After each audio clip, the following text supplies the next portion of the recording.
Hi there, and welcome to Her Season of Strength, where women over 40 reclaim their bodies, their energy, and their voices without apologies. I'm Kim Duffy, registered dietitian, personal trainer, mom, and your biggest hype woman when it comes to aging like you mean it. This show isn't about chasing skinny or counting wrinkles. It's about building real strength, physical, emotional, and hormonal.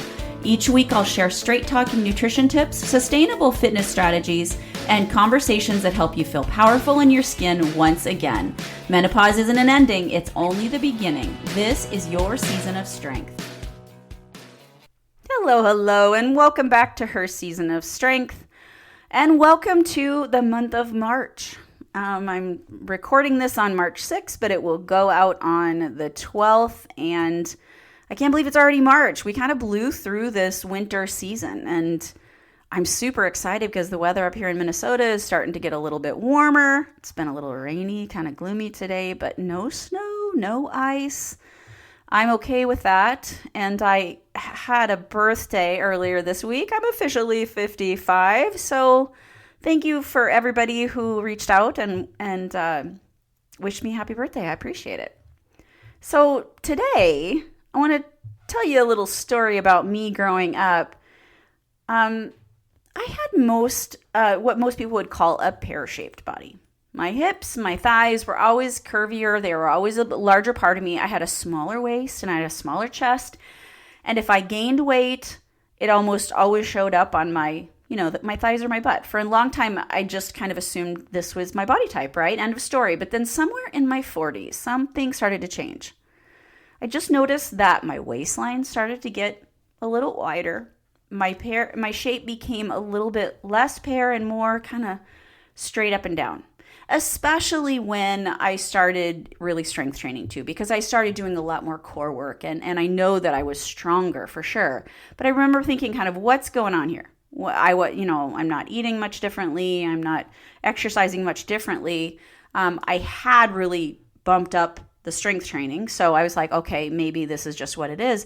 But something had clearly changed in kind of how my body was storing fat. And if you're a woman over 40, you're listening here, there's a good chance you've noticed something similar because it's very common. Maybe you used to, carry weight in your hips and thighs. Now it seems like it's settling more around your midsection. And maybe, you're noticing that, your jeans waist is getting a little bigger, even though maybe it's fitting you differently in your butt and thighs. But the truth is this shift, it's so common during perimenopause and menopause. And yes, calories and activity matter, but there's also hormonal changes that are happening, right? That can influence where our bodies are storing fat. And one of those hormones, which we're going to talk about today, is cortisol. I want to touch on what it actually is, how it functions your body, why it's actually helpful and necessary. It's not all a bad thing. And why chronically elevated levels can affect things like, how our body stores fat. It can increase inflammation. It can affect our sleep, and it can affect our overall health. But most importantly, I want to talk about just kind of some natural, realistic ways that we can support healthy cortisol levels naturally. So first of all, let's talk a little bit about what cortisol is. It's often called a stress hormone. And while that's not wrong, it's a little bit misleading. Because it's not a villain. It's actually a hormone that our bodies need. It's produced by our adrenal glands, which are these little tiny glands that sit on top of our kidneys. And it's part of a system called HPA axis. I promise this isn't going to be a science lesson here. I'm going to try to make it as easy and simple to understand as possible. But HPA axis stands for hypothalamus, pituitary, and adrenal glands. And these three parts of your body, actually, they communicate with each other to constantly regulate our stress responses. And cortisol helps our body do a lot of really important things. It helps to wake us up in the morning. It helps to regulate our blood sugars. It helps to control our inflammation. It helps to mobilize energy when our body needs it in a pinch. And it helps us to respond to stress. So cortisol itself is not the problem. In fact, if your body didn't produce cortisol, you literally wouldn't have the energy to get out of bed in the morning. What matters is how much cortisol your body is producing and for how long. So under normal circumstances, cortisol follows a super predictable daily rhythm. It's supposed to be highest in the morning, shortly after you wake up. And that rise in cortisol actually helps you to wake up and gets you moving during the day.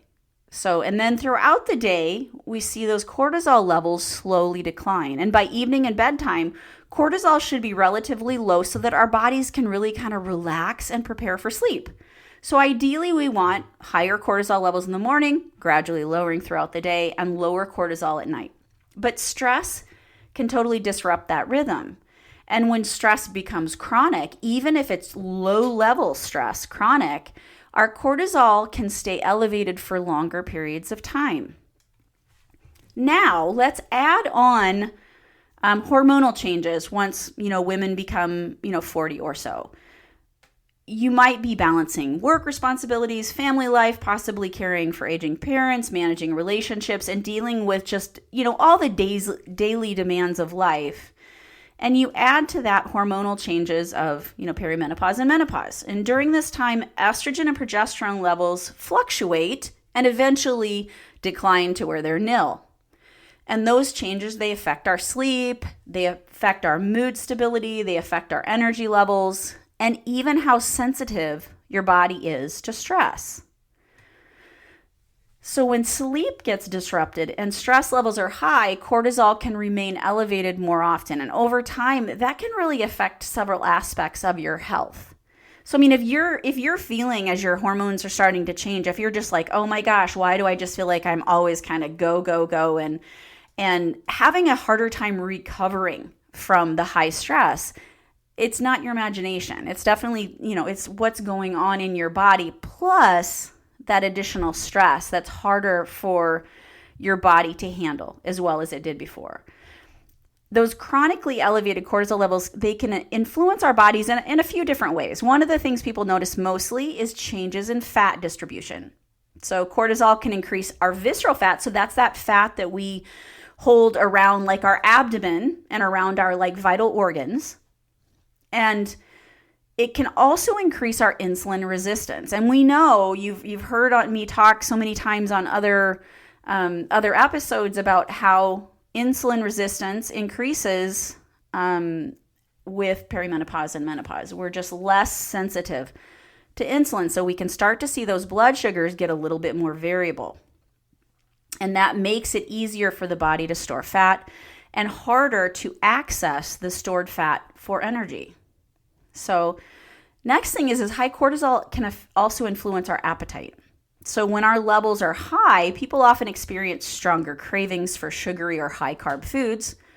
So think about, when you have high stress situations going on, why is it that you seem to, you're drawn to those foods for calming you, for, giving you a little bit of a dopamine hit to help, emotional eating. And that's because those cortisol signals the body that it needs quick energy. It needs fast energy so it can get through this high stress situation. Cortisol can also contribute to increased inflammation, which plays a role in a lot of chronic health conditions like cardiovascular disease, many cancers, diabetes, autoimmune issues. And it can, of course, impact our sleep. Because when we're supposed to have those lower cortisol levels, leading up into falling asleep, and that it increases slowly as we're sleeping. So when we have high cortisol levels at night, it can make it harder to fall asleep, or it can cause you to wake up in the middle of the night. And we also know that with perimenopause and menopause, we can also get that exact same thing from those hormonal changes. So while cortisol itself isn't bad, chronically elevated levels can create that cascade of effects that many women start noticing in midlife. So you might be asking, well, how do I know? How do I test my cortisol levels? There are a few different options. We can do blood tests, but they're usually taken in the morning and just provide one little snapshot in time. We can do saliva tests, which you can measure cortisol multiple times through the day, which helps show the natural kind of rhythm of that your body's following. There's also urine tests like the Dutch test that measures your cortisol metabolites and provide kind of that broader picture of how your adrenals are functioning. And, testing can sometimes provide helpful information, but it's super important to remember that lifestyle patterns and symptoms often tell us a lot more. So for many women, the most effective approach is just simply addressing the underlying factors that influence your cortisol. So some of the ways that we can do that is through nutrition, because one of the biggest stressors on our body is undereating or underfueling your body. I talk a little bit more about this in episode 21. It's called How You Can Eat More and Still See Fat Loss. And I'll link that episode in the show notes, or you can find it on my website at www.strengthinnutrition.com/podcast. Surprisingly, many women over 40 are not eating enough during the day. Skipping meals, we're restricting calories too aggressively, we're eating very little protein. All of these things can increase our cortisol levels. When we eat more balanced meals regularly throughout the day, when we're incorporating in protein and fiber, healthy fats, and carbohydrates, those are going to help to stabilize our blood sugars and reduce those stress signals in the body. Also, things like magnesium-rich foods, omega-3 fatty acids, and adequate protein, these can all support stress regulation as well. The next way, more natural way that we can support healthy cortisol levels are going to be through exercise. Woohoo! You knew that was coming. Exercise is huge for stress regulation, for mental health therapy, and it can incorporate, I'm not just talking about strength training, I'm talking about all of it. Strength training, walking, yoga, moderate cardio. These all can help lower stress hormones, but there is a balance. When we're doing excessive high-intensity training without adequate recovery, that can actually increase our cortisol levels. Your body needs that recovery and that rest just as much as it needs the movement, right? So when we're working out 7 days a week and just go, lots of HIIT training, our body never gets that chance to decrease those levels. Next is sleep. Sleep is one of the most powerful regulators of cortisol. So when we're not getting enough sleep, when our sleep is disrupted, when our quality of sleep, we're waking up loads during the night, cortisol levels can often increase the next day. So what's important there is our sleep routine. We need to prioritize consistent sleep schedules. We need to limit screen times before bed. We need to get natural sunlight in the morning to help regulate our circadian rhythm, which then is going to regulate our cortisol levels higher in the morning and low, decreasing as the day goes on. That's why I see a lot of shift workers, nurses working in the hospital and stuff, and they really struggle with this. Even when they're working all night long and they're trying to, use blackout curtains during the day to get sleep, they still struggle with weight more than I think any other population that I have worked with. Because regardless of what you're doing, your circadian rhythm and your cortisol levels are going to be out of whack when you're doing those shift works, because you're not getting that natural sunlight during the time that you're awake, because you're typically sleeping. So the next natural way to support our healthy cortisol levels would be stress reduction. So finding those small daily practices that can help to calm your nervous system. That can be even 5 minutes of breath work or meditation during the day. I was just talking to a client about this today, and I'm not talking about you have to stop and do an hour meditation in the middle of your day, but boy, 5 minutes, even over your lunch hour, to just, maybe you close your door to your office, you turn the lights down and you sit and, turn on a meditation app for 5 minutes and do some breath work. It's amazing how even that one small practice can help to regulate your nervous system better.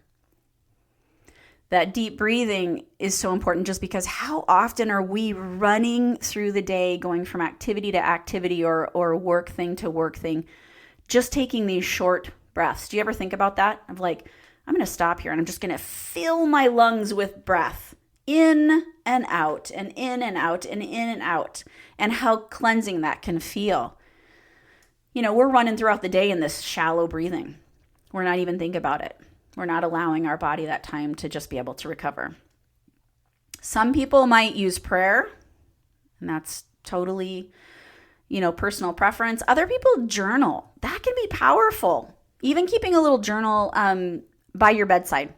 And you can journal for even 5 minutes before you go to sleep or 5 minutes when you wake up in the morning. Gratitude is huge. Just thinking about some things that you were thankful for, or positive things that have happened during your day, or even manifesting, thinking about what positive things you want to happen in your day. Spending time outside, putting your feet in the grass, feeling the sunshine on your face, and taking a little bit of a respite from your phone. Putting your phone down and actually kind of just being present. Even just 10 minutes of intentional relaxation can actually help to lower your stress hormones. It's so funny. It's such a small thing that you can do for just a couple minutes, but it is like challenging to get people to do that. And I don't know if it's just uncomfortable to like be still with your thoughts and your brain.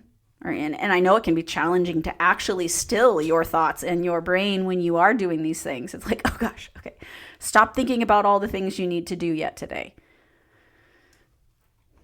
And the final way that you can help to support healthy cortisol levels are boundaries.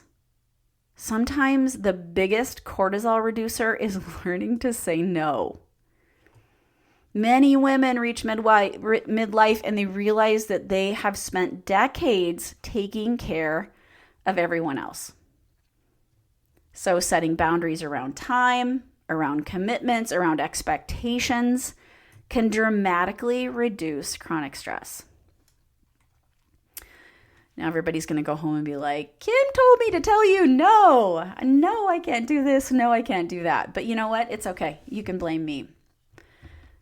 So to circle back, that younger version of me with that tiny waist and the big butt and thighs, my body looks different now. And at 55, I will probably never again have a 28-inch waist. And honestly, I don't want one. Because if I'm being completely truthful, the only way I had that tiny waist when I was younger was because I was younger. I was eating less and I was doing a lot more, and my body was totally different. Today, my perspective is very different. My waist is a little thicker, my shape has changed. That's just part of hormonal shifts, life stress, simply just passage of time. But here's what I love about my body now. It's strong. It lifts weights. It carries me through long days. It allows me to show up for my family and my clients. And that feels far more meaningful than chasing some number on a tape measure or on a scale. If your body has changed in midlife, please know this. Your body is not betraying you. It's responding to hormones and stress in life and time. And the goal isn't to punish it into looking like it did at 25. The goal is to support it, to nourish it, to strengthen it, and respect and be in awe of what it's capable right now. So when you focus on, building strength, regulating stress, nourishing your body, and prioritizing your sleep and recovery, your body will meet you there. Maybe not with a 28-inch waist, but with energy and resilience and strength that lasts. All right? So if this episode resonated with you, I'd love for you to share it with a friend or hit that follow button. And if you haven't already, please leave me a rating or review so more women can find the show. And as always, just remember that progress over perfection. We're in this for the long haul, and this is your season of strength. Have an amazing day.